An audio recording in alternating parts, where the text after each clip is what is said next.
साईं का अपने भक्तों से कहना था कि मेरा भक्त हजारों मील दूर क्यों ना हो, मैं उसे अपने पास खींचे ले आता हूँ, जैसे कि चिड़ी के बच्चे के पैरों में डोर बांध के खींचे ले आते हैं। इस बात का अनुभव हमें महाराष्ट्र के मुंबई जिले में रहने वाले रामलाल जी के अनुभव से आ जाता है।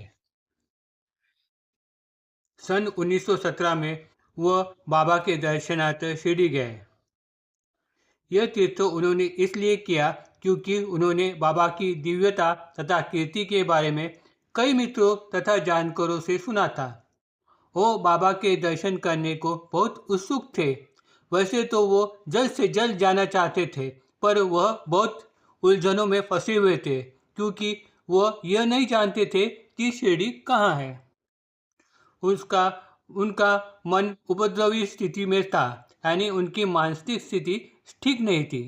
शिरडी कहाँ है, मैं वहाँ कैसे पहुँचूँगा, यातायात का कौन सा साधन मुझे वहाँ पहुँचाएगा, मैं शिरडी में किसी को भी नहीं जानता। यही सोच विचार में वो डूबा था। उसके शिरडी जाने के तिथि से 15 दिन पूर्व उसका 7 माह का पुत्र ज्वर के कारण चल बसा। इससे उसका मन बहुत ही दुखी हुआ और उससे वह बाबा की शरण में जाने को और भी बेचैन हो गए। मुझे बाबा के दर्शन कब होंगे, यही विचार उसके मन में लगातार चलते रहते। उसी रात को उसे एक स्पष्ट सपना आया जिसमें उसने 5 सत्पुरुषों को देखा और उन्हीं में बाबा भी थे। वो एक स्थान पर बैठे थे जो मस्जिद जैसे लगता था। उस समय वह यह नहीं जानता था कि वह द्वारका माई में है। उसके सामने उसने राख के ढेर देखे। अपने साथ बैठे एक व्यक्ति से उसने पूछा, बाबा कौन है? उस व्यक्ति ने बाबा की ओर अपनी उंगली से संकेत किया। वो भागकर बाबा के चरणों में गिर गया। उसी समय उसकी नींद टूट गई और वो सपना भी वहाँ पर समाप्त हो गया। इस स्वप्न के पश्चात सब अपने आप ठीक होने लगा। दिन बदलने लगे। 5 दिन पश्चात उसे तीर्थ यात्रा के लिए आवश्यक पैसे मिलने की जो तकलीफ थी, वो भी खुद ब खुद सुलझ गई। उसके पड़ोस से एक व्यक्ति आया और उससे पूछा कि क्या वो उसके साथ शिरडी चलने को तैयार है। वो दोनों निकल पड़े और उस पड़ोसी ने हर चीज का ध्यान रखा। शिरडी पहुंचकर वे दर्शनार्थ गए। उसने मन ही मन में 1 रुपया दक्षिणा देने का निश्चय किया था। उसने दर्शन किए और बाबा ने उससे 1 रुपये की दक्षिणा मांगी। फिर वो बैठ गया। बाबा उसकी ओर देखकर बोले, तुम्हारे दुख का क्या कारण है? तुम्हारा बेटा चला गया, मुझको भी एक न एक दिन यह त्यागना ही है। यदि तुम इस पृथ्वी पर आए हो तो मृत्यु तो अवश्य ही आएगी। यदि आज नहीं तो कल, ये तो पक्का है।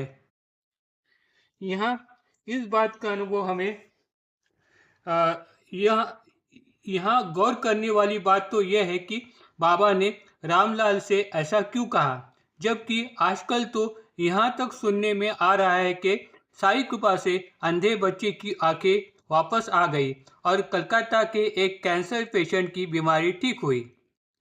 यह सब भक्तों की ईश्वर की ऊपर की श्रद्धा और उसके पूर्व अच्छे कर्मों का फल होता है। इंसान अपने साथ अपने अनेकों जन्म के अनेक अच्छे बुरे कर्म के साथ साथ लेके आता है, जिसे उसे इस जन्म में भोगने ही पड़ते हैं। उसे अक्षय कर्म कहते हैं। भगवान श्री कृष्ण यह परमात्मा स्वरूप थे, फिर भी अपने यादव कुल का नाश वह नहीं रोक सके। खुद परमात्मा जिसका सखा है, उस अर्जुन के बच्चे यानी अभिमन्यु को अनेक योद्धाओं ने घेर के मारा, फिर भी भगवान कुछ भी नहीं कर सके। नाना साहेब चांदोरकर साईं के एक श्रेष्ठ भक्तों में से एक थे। जब वह एक बार साईं से मिलने बाबा की मस्जिद में आए, तभी वह काफी दुखी और कष्टी थे, क्योंकि उनका जमाई पहले ही गुजर गया था और उनकी बेटी विधवा बन चुकी थी। लेकिन उनकी पोती यानी उनके बेटी की बेटी, जो जीने का उनका अंतिम सहारा थी, वो भी गुजर गई। इस वजह से वो काफ़ी दुखी और कष्टी थे। तब बाबा ने उनसे कहा, नाना, अगर तुम सांसारिक बातों को लेकर मेरे पास आते हो ताकि मैं उसे दूर कर दूं, तो तुम मेरे पास मत आना। वो मेरे हाथ में नहीं। जिसने इस सृष्टि का निर्माण किया, वो भगवान भी अपने नियमों को नहीं बदल सकता। अगर वो कहे सूरज को पूर्व के बजाय पश्चिम से उग जाए, तो क्या यह संभव हो पाएगा? फिर तो पूरी सृष्टि ही खतरे में आ जाएगी। तो हम हमारे अक्षय कर्मों को कैसे मिटाएं?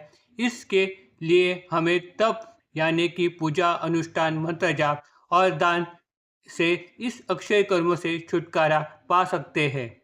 पितरों की शांति के लिए किए गए तर्पण दीप जलाकर उनके लिए ईश्वर से की गई प्रार्थना, आराधना तथा उनके लिए किए गए दान से उन्हें मोक्ष तथा सद्गति की प्राप्ति हो जाती है और हमारे बिगड़े हुए काम बन जाते हैं।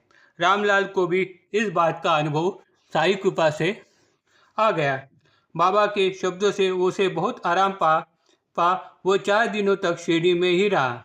उसने बाबा से लौटने की आज्ञा मांगी और हर्षोल्लास के साथ उसे वो बाबा ने दे दी।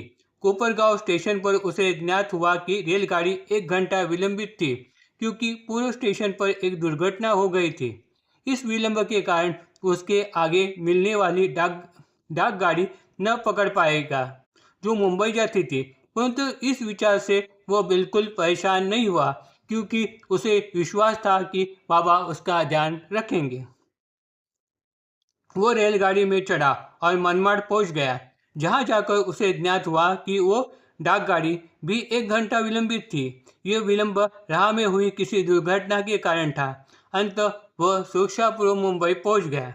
जैसे जैसे वक्त बीतता गया, उसकी आर्थिक स्थिति सुधर गई। उसने ये महसूस किया कि यह बाबा की कृपा के कारण हो रहा है। उसके इष्ट देव शंकर थे और वह प्रतिदिन मानस पूजा किया करता था। शिरडी की इस तीर्थ यात्रा के उपरांत वह जब भी यह करता तो उसे शिवलिंग कर बाबा के दर्शन हो जाते थे।